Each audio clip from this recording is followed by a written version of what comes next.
بسم الله الرحمن الرحیم. والباء متعلقة بمحذوف تقدیره بسم الله یا قراو. د والباء متعلقة بمحذوف دې ځای مې درته ویلي وو چې د والاسم عند البصريين پورې درې مباحث دي. اول بحث د بسم الله الرحمن الرحیم د جار و مجرور د متعلق بیان او د یوې قاعدې طرف ته اشاره دا بحث شوی و. دویم بحث د بعضې حضراتو مسلک او د هغې رد او د اقرأو د مؤخر کولو وجه او یو سوال او د هغې جواب دا به ذکر کشي و د ذالک اولا نه واخله توقیل الباء للمصاحبت پورې. دریم بحث د بعد دویمه معنا چې مصاحبت دی او د یو سوال مقدره جواب. جار و مجرور چا پورې متعلق دی؟ نو مخکې بحث کې ذکر شوی چې اقرأو. دویم بحث دا دی چې بعضې خلک وایي چې د ابدأو پورې متعلق دی یا د ابتدایي پورې متعلق دی. نو دی وایي دا ښه خبره نه ده. ولې ښه خبره نه ده؟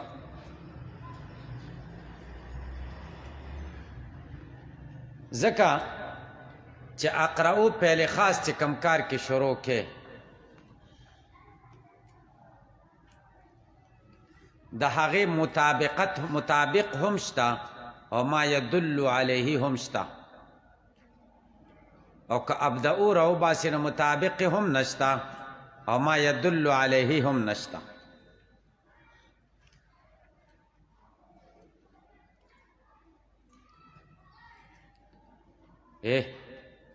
تلاوت شروع کې بسم الله الرحمن الرحیم اقرأو بوای. ولی ځکه د بسم الله پسې سره روان دي، قرأت را روان دی. نو د قرأت د مادې نه به پیل ذکر کې، نو قرینه د اقرأو څه شوه؟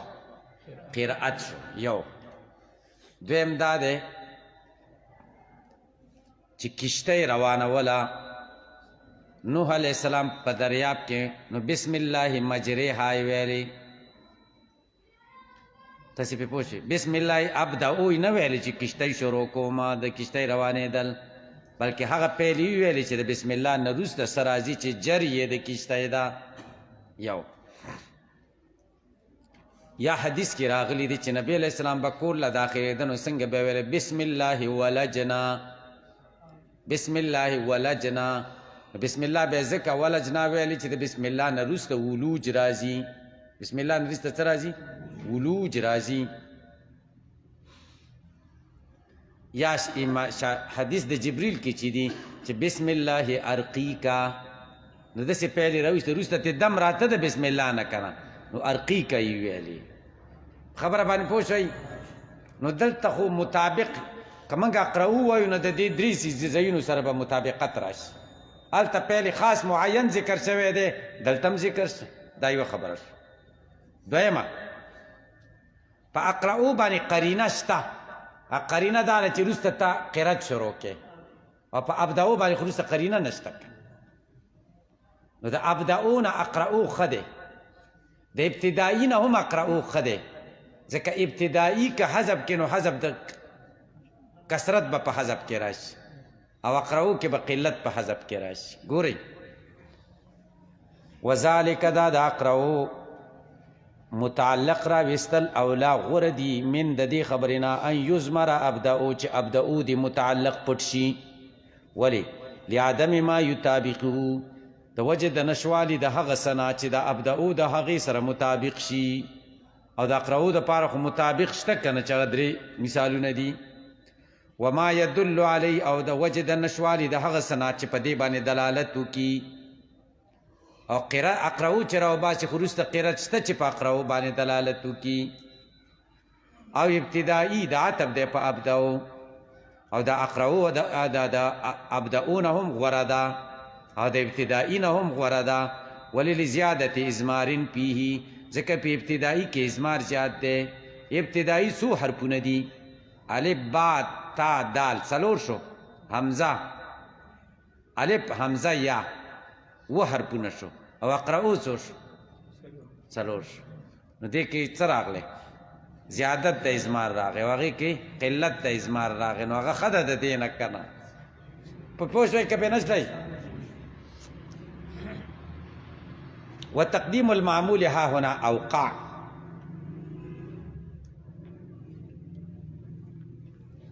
دا دفع دی اعتراض ده.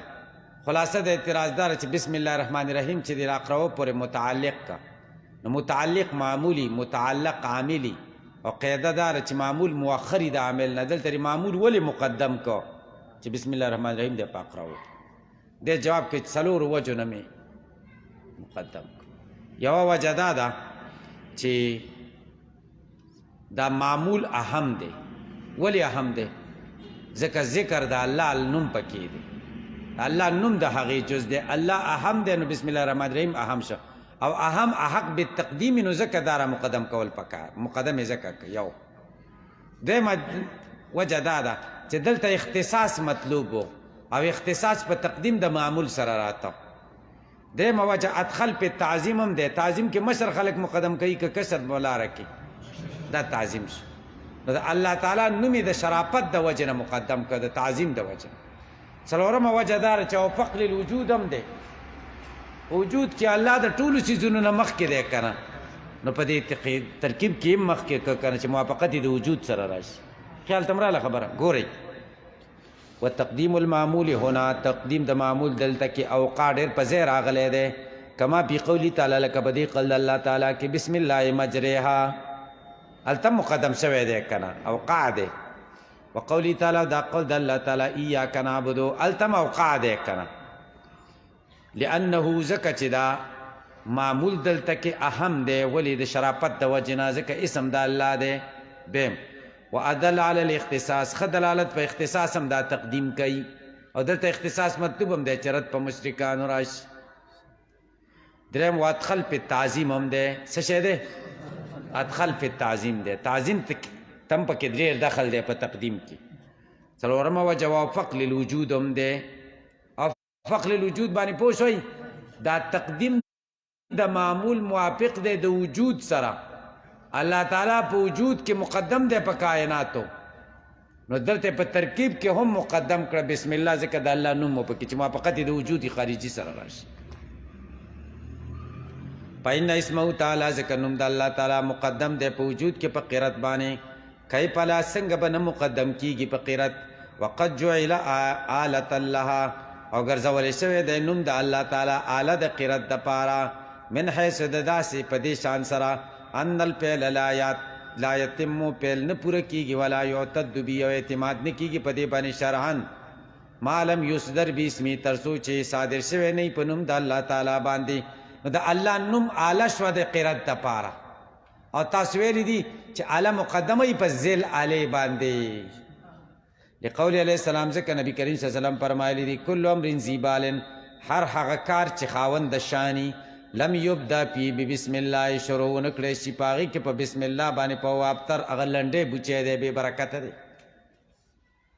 نو د الله نوم د آله شوه د قرت دپاره، او آله مقدم ای په ذیل آله، دی وجې نه را مقدم کړه. په دې ځای تاسې پوه شئ. دریم بحث دا خو په هغو صورتونو کې چې بسم الله الرحمن الرحیم کې دا با د استعانت دپاره شي، نو دا مخکې خبره زمونږ دې پورې متعلقه وه. که اوس دا با د مصاحبت دپاره شي، ملابست او اشتمال دپاره، بیا به څنګه، بیا به متبرکن را وباسي، بیا به داسې وایي متبرکن بسم الله اقرأو، نو بیا به دا بسم الله متعلق شي متبرکن پورې، متبرکن اسم فاعل سره د فاعل سره د متعلق نه دا به حال شي د هغه ضمیر نه چې کوم په اقرأو کې دی. خبرې تم خیال شریف راغی. وقیل چاویلی دی الباء للمصاحبت، بعد مصاحبت دپاره ده. والمعنی معنا به داسې شي متبرکن بسم الله یقرأو، نو بسم الله به متعلق شي تر متبرکن پورې، او متبرکن اسم فاعل سره د فاعل او سره د متعلق نه دا به حال شي د هغه ضمیر نه چې کوم په اقرأو. وهذا وما بعده، دا دفع د یو اعتراض ده. خلاصه د اعتراض دا ده چې مصاحبت دپاره شي با، او بسم الله الرحمن الرحیم متعلق شي تر متبرکن پورې، نو خدای پس تبرک حاصلی. بیا به داسې شي چې الله وایي چې متبرکن بسم الله، زه تبرک حاصلوم د الله په نوم باندې، خدای خو تبرک نه حاصلوي، تبرک به مونږ حاصلو. دې جواب کوي. خلاصه د جواب دا ده وهذا، دا وما بعده دا بسم الله الرحمن الرحیم او ما بعد الحمدلله و اهدنا الصراط المستقیم مقول دا ویل شوی دی علی السنة العباد د بندگانو په جبه خدای ورته حکم کړی چې تاسو داسې ووایي کني اهدنا الصراط المستقیم خو د خدای کلام دی خدای وایي چې اهدنا الصراط المستقیم د بعضې تفاسیر داسې کې قولوا الحمد لله رب العالمین قولوا اهدنا الصراط المستقیم تاسو مخکې ویل تعلیم المسأله ورته وایي که لیعلمو چې دوی پوه شي کیف یتبرکو باسمي څنګه به تبرک حاصلوي په اسم د الله تعالی باندې او څنګه به هم ویل کېږي په نعمتونو د الله تعالی او څنګه به سوال کېږي من فضله د فضل د الله تعالی نه په دې ځای باندې پوه شئ اعتراض جواب وشو بل یو اعتراض دی چې بسم الله الرحمن الرحیم دې با ته ولې کسره ورکړه دا با خو چې کومه ده د حروف مبانیو نه ده او حروف مبانیو کې فتحه اصل ده حروف مبانیو کې نو دا کسره دلته ولې ورکړه چې بسم الله الرحمن الرحیم دې جواب کوي خلاصه د جواب دا ده چې دې با کې دوه څیزونه دې با سره لازم دي یو ورسره حرفیت لازم ده یو ورسره جر لازم ده چې مدخول مجروري نو حرفیت چې د دې سره لازم ده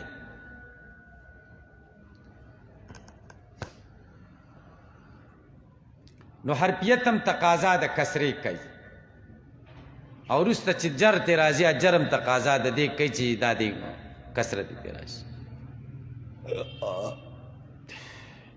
حرفیت د کسرې تقاضا ولې کوي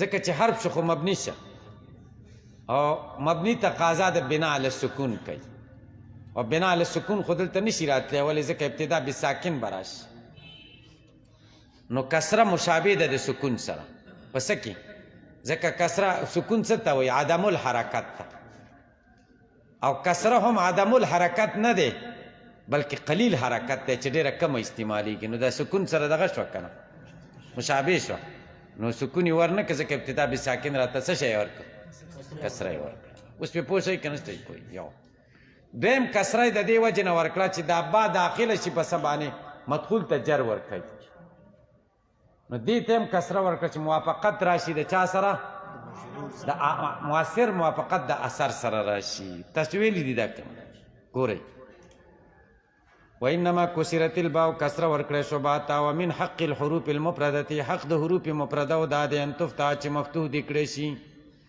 دې ته کسره ولې ورکړی شو علی اختصاصها ځکه دا خاص ده بلزوم الحرفیت والجر په لزوم د حرفیت چې حرفیت هم ورسره لازم دی والجر او جر هم ورسره لازم دی کما کسرت لام الامر لکه څنګه چې کسره لام امر ته ورکړل شوې ده ولام الاضافت او لام اضافت ته ورکړل شوې لام اضافت نه لام جر مراد داخلتن علی المظهر هغه لام جر ته کسره ورکړل شوې ده چې داخلي په مظهر باندې المالو لزیدین دې لام ته څه ورکړل شوي دي کسره ورکړل شوې ځکه په اسم ظاهر باندې داخله شوې ده که نه پې پوه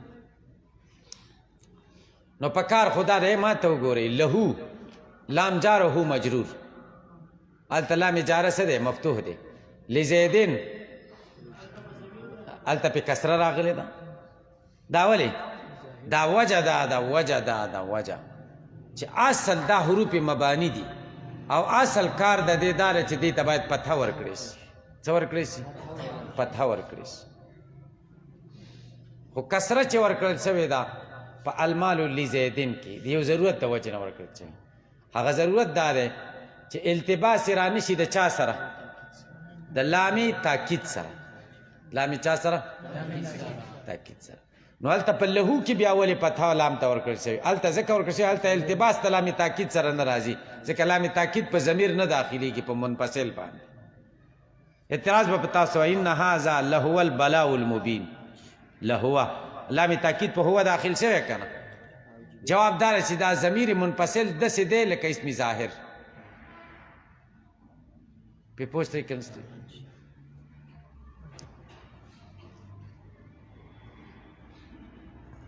ګورئ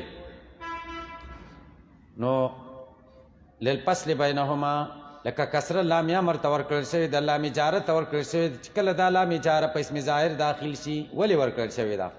للفصل بینهما و بین لام الابتدا، چې جدایي راشي په مابین د لام امر او لام جاره او لام ابتدا کی او لام تاکید کی، ځکه هغې کې ته پته ورکړل شوې نو دوی له کسره ورکړل شوی سره مناسبت ختم شي. والاسم عند البصريين من الاسماء التي، د دې ځای نه هغه په الاسم نريد به اللفظ 15 مباحث دي.